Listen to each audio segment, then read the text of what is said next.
Hi, I don't know if you've played Strange Horticulture before, but they created a new game recently by the same people that's called Strange Antiquities, and I am so obsessed with Strange Antiquities that I decided I am going to recreate every single antiquity, every little item. And today we're starting with this item. I don't know what it's called. I haven't gotten far enough in the game to unlock that, and I have not looked it up. I just opened my game and clicked what looked easiest to create for me, and that one was the first one that I decided to do. So I mixed together two different clay, and I'm trying to get the general shape of said item. As you can see, I've got the general shape, and it's not perfect. I already know the imperfections with it, I just don't feel like fixing them. But right now we're carving notches and stuff in it, and the whole looks kind of like a round square. Surprise, jump scare, it's voice over me. So I painted this black, as you can see. I baked it so that it hardened, and then I went through and I painted it black. And I started with the darkest shade and then worked my way up. My goal was to make it look like stone, okay?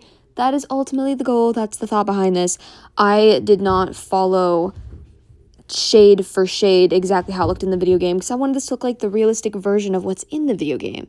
Does that make sense? So that's ultimately what I did. I used this cut up makeup sponge and went through and added some shades to there. I did a little bit of stippling with this fluffy brush that I had and just kind of tried to make it look as texturized as I could. And I honestly think that it turned out decent. But the one thing I would do different if I could go back would be to add the carvings in before I painted. I don't know why I waited. I wanted to carve into it after it had already baked. I just wasn't sure how I was going to do that. I had to use my little drill and carve the things into it when it had already been painted. And again, I was like, dang it, I'm stupid. Why did I do this? And then I ended up really liking the result.